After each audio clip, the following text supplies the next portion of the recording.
हाँ बच्चों, राधे राधे।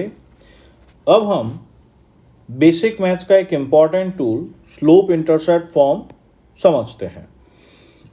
हमें एक उस लाइन का इक्वेशन बनाना है जिसका स्लोप स्मॉल m हमें ध्यान है और इंटरसेप्ट हमें ध्यान है। इंटरसेप्ट y एक्सिस पर जो लेंथ लाइन काटती है वो। तो माना कि हमारे पास एक लाइन ये है जिसका ये एंगल हमें ध्यान है और y एक्सिस पर वो जितनी लेंथ कट करती है हमें वो ध्यान है। तो हमने y एक्सिस पर जो लेंथ है वो c है, तो इस पॉइंट के कोऑर्डिनेट 0, c होंगे। हमने लाइन पर एक आर्बिट्रेरी पॉइंट ले लिया p जिसके कोऑर्डिनेट x, y है। इसका मतलब ये डिस्टेंस x होना चाहिए और ये y होगा। तो इस पॉइंट के कोऑर्डिनेट्स x, 0 होने चाहिए। तो अपने पास में ये पॉइंट आ गया। तो यहां तक पहुंचने के लिए अगर देखा जाए तो ये x और ये c, तो हम इस पॉइंट के कोऑर्डिनेट्स भी निकाल सकते हैं। अब हमारे पास में एक राइट एंगल ट्राइंगल है जिसमें परपेंडिकुलर y माइनस c है और बेस x है। अब चूंकि हमें tan थीटा की वैल्यू ध्यान है m, तो हम m equal to tan theta, और टेन थीटा यहाँ पे परपेंडिकुलर बाय बेस है तो ये हो गया। अब क्रॉस मल्टीप्लाई करेंगे तो y minus C equal to M X आएगा। तो ये इक्वेशन हमारे पास में y equal to M x plus C हो गई। अब m क्या था? m स्लोप था। स्लोप के लिए हमारे पास में तीन सिचुएशंस हो सकती हैं। स्लोप 0, पॉजिटिव और नेगेटिव हो सकता है। तो स्लोप 0 हो, इसके लिए थीटा का 0 होना जरूरी है। तो लाइन या तो ये होगी या ये वाली होगी। स्लोप पॉजिटिव, इसका मतलब टेन थीटा पॉजिटिव, और टेन थीटा पॉजिटिव कब होता है? जब थीटा ग्रेटर देन 0 और लेस देन 90 हो। तो हमारे पास में लाइन्स ये होनी चाहिए जिससे ये वाला जो एंगल है 90 से छोटा होगा। अब स्लोप नेगेटिव हो, उसके लिए थीटा का 90 से बड़ा होना जरूरी है। तो लाइन या तो ये हो सकती है या ये हो सकती है और थीटा ये वाला पार्ट होगा। तो ये रही पॉसिबिलिटी। अब C क्या है?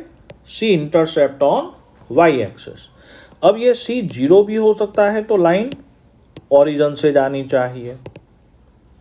C पॉजिटिव है, मतलब लाइन y एक्सिस को ओरिजिन से ऊपर की साइड में कट कर रही है, और C नेगेटिव है, मतलब लाइन y एक्सिस को ओरिजिन से नीचे की साइड कट करनी चाहिए। अब इसी के कुछ क्वेश्चंस हम देखें तो हमें चीज़ और अच्छे से समझ में आएगी। फिर हम इसका फिजिक्स में यूज़ कहाँ होता है वो भी समझते हैं। अब मान लीजिए हमारे पास में ये एक इक्वेशन है, हमें इसका ग्राफ बनाना है 2x plus 3y plus 6 equal to 0। अब हम इसका ग्राफ y एक्सिस और x एक्सिस पर कोऑर्डिनेट्स निकाल के भी बना सकते हैं, लेकिन हम यहाँ पर पूरे मेथड के साथ y equal to M x plus C से कंपेयर करके चल रहे हैं। तो सबसे पहले हमने इसको y को सब्जेक्ट बनाया। तो y को सब्जेक्ट बनाने के लिए 3y equal to minus 2x minus 6, तो y equal to minus 2x by 3 minus 2। अब आप इसको y equal to M x plus C से कंपेयर करोगे तो c नेगेटिव आ रहा है और m भी नेगेटिव है। तो हमारे पास में c नेगेटिव और m नेगेटिव। अब c नेगेटिव है, मतलब लाइन यहाँ से जानी चाहिए, और m नेगेटिव है, मतलब एंगल 90 से बड़ा होना चाहिए था। अब इस वाले ग्राफ की बात करें बेटा, तो यहाँ पर वही y को सब्जेक्ट बनाओ। तो ये 3y equal to minus 2x plus 6, तो y equal to minus 2 by 3x plus 2 हो जाएगा। तो c पॉजिटिव और m नेगेटिव आया। C पॉजिटिव का मतलब लाइन यहाँ से कहीं से जानी चाहिए। तो दो पॉसिबिलिटी है, या तो ये या ये। अब m नेगेटिव है, इसका मतलब थीटा 90 से बड़ा होना चाहिए, तो हमारे पास में लाइन ये होनी चाहिए। ठीक है, और यहाँ पे टेन थीटा माइनस 2/3 आया।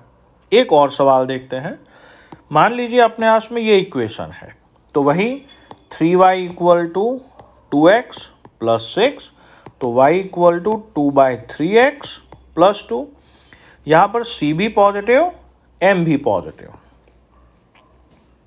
अब c पॉजिटिव है मतलब लाइन y एक्सिस को ऊपर से कट करेगी, m पॉजिटिव है मतलब थीटा 90 से छोटा होना चाहिए, तो लाइन ऐसी होनी चाहिए जिससे ये वाला थीटा 90 से छोटा हो गया, ठीक है, और टेन थीटा जो है वो 2/3 आएगा।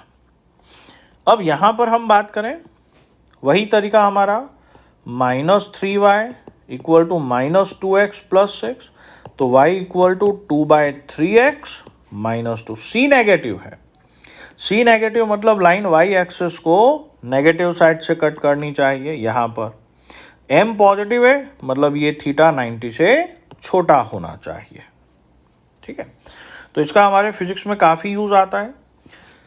अब इसी में एक अलग तरह का सवाल, मान लीजिए अब हमारे पास में ग्राफ दिया हुआ है और उससे इक्वेशन बनाना है, जैसे ये ग्राफ है। तो अब हम यहाँ पे इक्वेशन बनाना चाहें तो उसको भी हमें y equal to mx plus c से कंपेयर करना होगा। तो थीटा जो दिया है हमें ये नहीं, हमें ये वाला थीटा चाहिए जो 150 डिग्री है।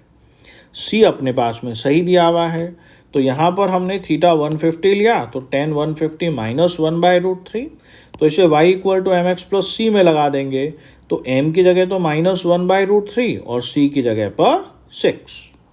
अब यहाँ पर आता है, अब इस सवाल में थीटा वो दिया है जबकि थीटा हमारे को ये चाहिए, तो वो एंगल अगर 30 है तो ये वाला 60 होगा और ये वाला 120।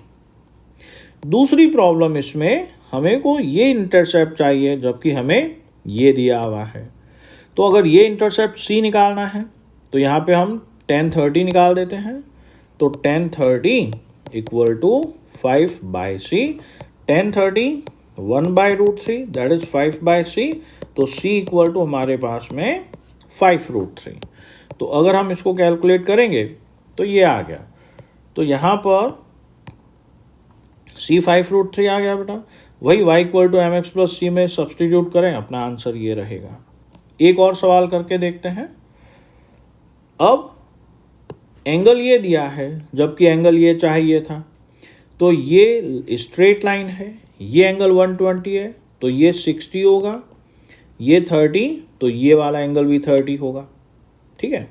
तो और इंटरसेप्ट ये चाहिए जबकि ये दिया है, तो हम यहाँ पर ये 30 एंगल लेकर ये इंटरसेप्ट निकाल लेंगे जो कि c है। तो हमारे पास में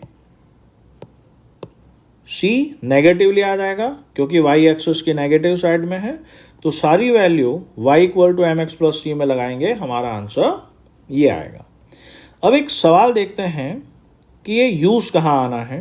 एक छोटा सा सवाल है, जैसे मान लीजिए हमने कहा एक पत्थर हमने ग्रेविटी में ऊपर की तरफ उछाला, वो उसका equation v equal to U plus A T से u J cap minus G T J cap, तो ये आता है। अब इसको जब हम y equal to M x plus C से कंपेयर करेंगे तो c तो पॉजिटिव है, m नेगेटिव है, तो ये लाइन इस तरह से, ठीक है। तो स्ट्रेट लाइन ग्राफ जो y equal to M x plus c form है वो सबसे सिंपलेस्ट पार्ट है लाइन का, और ये हमें फिजिक्स के अधिकतर चैप्टर्स में, ऑलमोस्ट सभी चैप्टर में इसका यूज़ होगा। ओके बेटा, राधे राधे।